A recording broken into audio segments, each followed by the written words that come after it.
Hello, good morning. The next ratio based on the investment, return on shareholders' investment.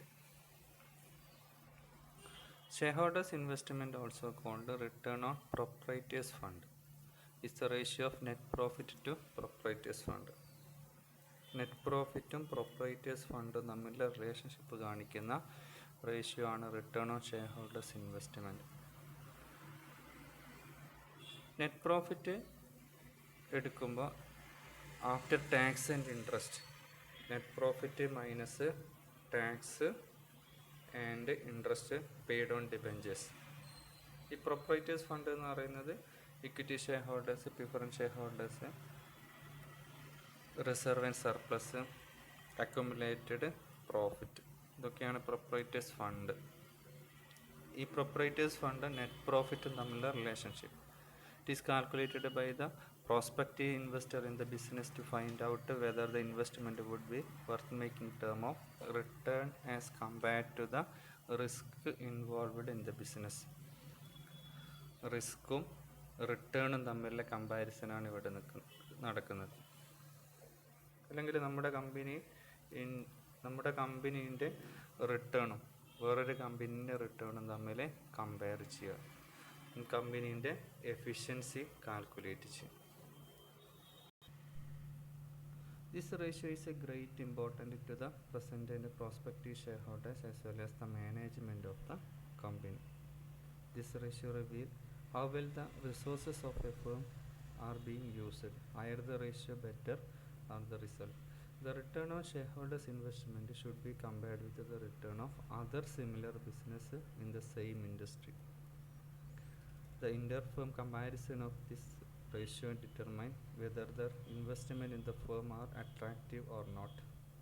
അപ്പോൾ നമ്മുടെ ഒരു കമ്പനീൻ്റെ share വാങ്ങിക്കുകയാണെങ്കിൽ ആ കമ്പനീൻ്റെ return on investment എത്രയുണ്ടെന്ന് നോക്കാം. Similar കമ്പനീൻ്റെ അതേപോലെയുള്ള return on investment എത്രയാണ്, ഏതാണോ ബെറ്റർ അതായിരിക്കും പർച്ചേസ് ചെയ്യാം. എത്രത്തോളം അവിടെയുള്ള റിസോഴ്സസ് ബെറ്ററായിട്ട് യൂസ് ചെയ്യുന്നുണ്ടെന്ന് കാണിക്കുന്ന റേഷ്യോസാണ് return on share holders investment. അടുത്തതാണ് ബേസ്ഡ് ഓൺ ഇൻവെസ്റ്റ്മെൻറ്റിൻ്റെത് return on equity capital. The ratio establish the relationship between net profit available to equity share holders and the amount of capital invested by them. Net പ്രോഫിറ്റും equity share ക്യാപിറ്റലും തമ്മിലുള്ള relationship കാണിക്കുന്നതാണ് return on equity capital. It is used to compare the performance of companies equity capital with those other companies and thus help the investor choosing A company with the higher return on equity capital.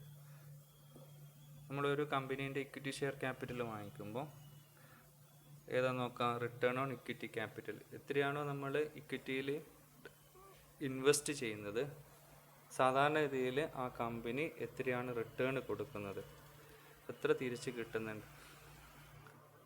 Dividend available to equity share holders. ഇപ്പം net profit എന്ന് പറയുന്നത് net profit minus preference dividend. ഇപ്പം net profit minus interest on debentures minus tax minus preference dividend. Last വരുന്ന profit ആയിരിക്കും കിട്ടുക, equity share ഹോൾഡേഴ്സിന് കിട്ടുക. അപ്പോൾ net profit available to equity share divided by total investment of equity share capital.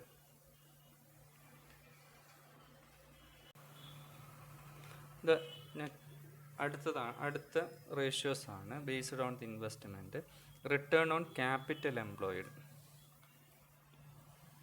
Return on capital employed. Total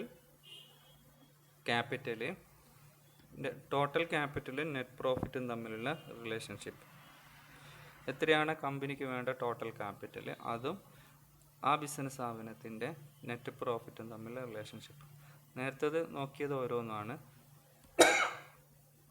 equity share ക്യാപിറ്റലും പ്രോഫിറ്റും തമ്മിലുള്ളത്, proprietors ഫണ്ടും പ്രോഫിറ്റും തമ്മിലുള്ളത്. ഇപ്പോൾ total capital, business സ്ഥാപനത്തിൻ്റെ total ക്യാപിറ്റലും net പ്രോഫിറ്റും തമ്മിലുള്ള relationship. The ratio is the most appropriate indicator of the earning power of the capital employed in the business. It also acts a pointer to the management showing the progress or deterioration in the earning capacity and efficiency of the business.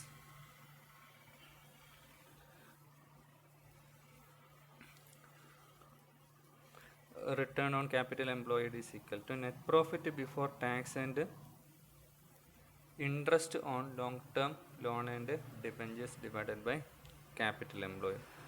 Capital employed എന്ന് പറയുന്നത് total capital, equity share capital, preference share capital, reserve and surplus, accumulated profit and loss, long term loan, debentures, total capital. ഇതിൻ്റെ standard 15 ആണ്, 15%. If the actual ratio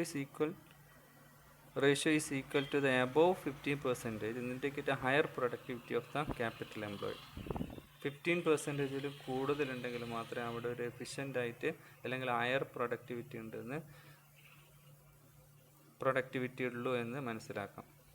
സാധാരണ ഇതിൽ 15-ലേക്കാളും കൂടുതലാണ്. 50-ലേക്കാളും കുറവാണെങ്കിൽ അവിടെ efficiency കുറവാണ്, റിട്ടേൺ കുറവാണ്. അടുത്താണ് return of total resources.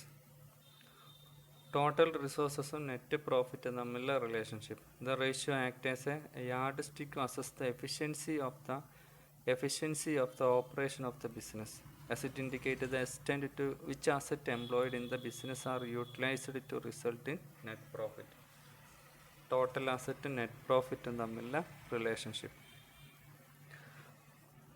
Return on total resources equal to net profit divided by total asset into 100. Total asset എന്ന് പറയുമ്പോൾ കറണ്ട് അസറ്റും ഫിക്സഡ് അസറ്റും ഒക്കെ കൂടിയിട്ടുള്ളത്, അതും പ്രോഫിറ്റും തമ്മിലുള്ള relationship. Return of total resources. അപ്പോൾ ഏറ്റവും പ്രധാനപ്പെട്ട ratios based on the investment ആണ് ഇപ്പം പറഞ്ഞത്. ഇതിൻ്റെ പ്രോബ്ലംസ് ഞാൻ നിങ്ങൾക്ക് അയച്ചു തരാം.